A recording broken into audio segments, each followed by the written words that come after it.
Kingdom Hearts Dream Drop Distance, a title that sounds like it was spat out by a malfunctioning Square Enix name generator, and somehow greenlit without adult supervision. I played this game as a kid, I now remembered loving it, mostly because I had no idea what was going on. Now, full disclosure, I barely know anything about Kingdom Hearts. I'm like that guy who walks into the movie during the final act and just starts asking questions like, wait, Mickey's a wizard now? And why is Sephiroth hotter than I remember? But I booted this game back up in the year of our Lord 2025, and let me tell you, this plot is a certified Nobunga classic, by which I mean it makes just enough sense to fool children and confuse adults into thinking it's deep. You got time travel, memory juice, cloned bodies, heart jail, and a plot so tangled you can sell it to Square as a new hairstyle. And at the center of it all is Buff Riku. First, we must acquire the game by dubious means, and by that I mean torrenting, because nothing says return to childhood wonder like potentially breaking your hard drive for an anime mouse. So I downloaded a classic Fit Girl repack because I enjoy my files being highly compromised, mildly cursed, and possibly infused with Soviet malware. It's practically a rite of passage at this point, so strap in. We're heading dive first into the anime fever dream that is Dream Drop Distance, where the plot holes are deep, the muscles are deeper, and nothing makes sense unless you're 13 or Nomura. Upon booting the game, you're hit with a beautiful cinematic. Skipping that, we start a game on normal mode. First thing we see, a man getting stabbed. No context, just straight up shanked. Awesome start. Then we cut to Sora and Riku vibing on the beach like it's a before photo for a terrible fanfiction. Suddenly, boat. Then Ursula jump scare. We kill her because she's a tutorial boss and we have no patience for sea witches. Easy. Sora and Riku fall into the water and unlock what I assume is the door to darkness. Sora begins falling through anime space, wakes up in Traverse Town, and immediately starts screaming for Riku like a lost toddler in a Walmart. Enter the twink from The World Ends With You. He tells us we're not in the game. Sure, Sora believes him without question because Kingdom Hearts protagonists have the critical thinking skills of a wet paper towel. His name? Neku Sakuraba. I will now be referring to him as the Neku. We beat up some Dream Eaters and create a hamster. I name him Assface because I am the comedic genius with the maturity of a grilled cheese sandwich. The game then teaches me hamster mechanics. Pet the orb, do a flip, and we're moving on. We dash off to find a member of Organization 13, but Sora immediately passes out from sheer anime. Cut to Riku falling through another void again. He lands in Traverse Town too, because apparently space and time mean nothing. And now we're greeted by another twink. This one's named Joshua, and he explains that there are 2 copies of each world because Nomura saw Inception once and said, yeah, that. Now we play as Riku. He's like Sora, but with the edge of a Hot Topic manager. He gets a bat, which I named COVID because I am endlessly clever and topical. We fight more Dream Eaters. The combat is just me wall jumping into shock dive like a psychopath. This is stale, yo. Riku passes out from secondhand cringe, and we're back to Sora. The gay twinks are gone. The game explains we'll be switching between Sora and Riku to progress the story. I enter the post office, yes, that's real, and immediately fling myself back outside using anime parkour. Because even in a dream world, USPS is still too slow to deliver my will to live. We meet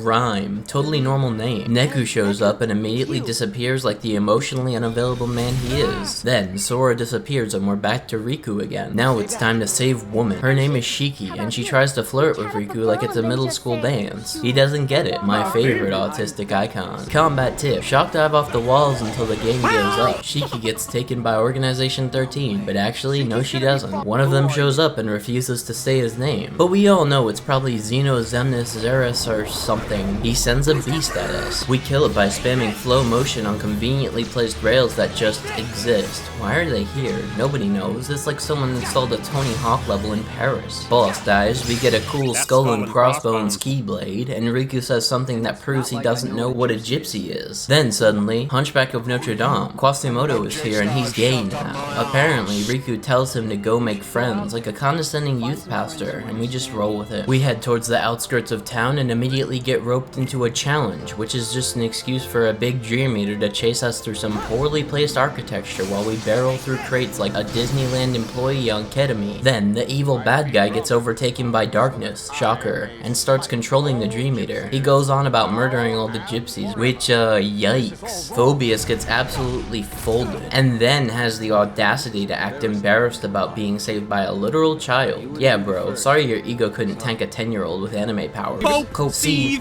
We unlock some new moves, probably backflip into enemy crotch or whatever, and it's back to Sora. He fights a giant monkey, of course, and then has a lovely brain-melting chat with Joshua. He starts talking about dreams, alternate alternate realities and the metaphysical fabric of consciousness. I don't know, Nomura definitely just shakes a magic 8-ball at this point. Then he sprouts wings and flies away into space, because of course he does. Why wouldn't a soft-spoken dream twink just explode into angel mode mid-sentence? Anyway, Sora and Riku give each other a firm anime nod, and we cut back to Master Sid, maybe. Might be a flashback, might be a dream, might be a Taco Bell fever hallucination. Who cares? Sid tells us we need to complete our task and he'll call us true masters. So basically, if we grind in this JRPG internship hard enough, we'll get a promotion and a certificate printed on by Disney branded cardstock. We fight a squid, I die. Try again, squid dies. Then we land in the grid, aka Tron World, aka corporate synthwave hell. We start fighting some snails, grind on some rails, and it's all very Mountain Dew commercial. Sora nearly gets captured, and when the game tells you to run from them, you listen. I tried to fight back, I died, don't be like me. Eventually, we stumble upon some uncanny face scan freaks from the Tron movie. But first, we gotta go after Clue, who's basically evil Steve Jobs with a god complex. We unlock a parry move, kill more hamsters, and hack something, because why not? Eventually we make it to this glowing orange rave room, but the source code isn't there. Instead, the Rizzler shows up. Sora tries the old talk no jutsu, tells him he believes there's still a heart inside that polygonal chest, but it doesn't work. Korra gets clapped and taken away, because someone had to get damseled in this world. Oh no, it's happening. Xemnas shows up. This motherfucker starts monologuing again, talking about hearts, memories, and the true nature of self, basically trying to convince you that you're not even real and your Steam library is a lie. He says that we've been chosen. Chosen for what? No idea. Probably a midlife crisis. Next thing you know, we're teleported into a boss arena and thrown into a fight with Rinsler. Then, Clue barges in and says he wants the Keyblade, and if we give it to him, he'll turn Rinsler back into Tron. Sora responds with, "The Keyblade is what makes people happy," which sounds like a line from a serial killer's manifesto. Clue exits the stage, and now it's time to fight Tron. And oh boy, this fight is pain incarnate. He flips the arena upside down, which reverses your controls, so now my muscle memory is on life support. I die, and then again, I die, and again, and again, and again. I died so many times, I think my game started pitying me. If I listed every death, this video would be longer than my Xenoblade video. I'm not even joking. Eventually, I found a quote-unquote strategy, and I use that word loosely, where when the arena flips, I just spam guard parry and pray. It basically does 0 damage, so I'm slowly chipping away at his health like a starving beaver gnawing on a steel pipe. Oh, and his discs? Unblockable half the time. No warning, no counter, just pain. He had 1 pixel of health left. I was finally gonna win. Then he turned around and murdered me. The rage I felt at that moment transcended language. I no longer existed in the material plane. I became an emotion. I am wrath. I am despair. I am done. You know what? Fuck this game. Fuck Nomura. Video's over. You guys can go home now. Bye-bye. Walkable city.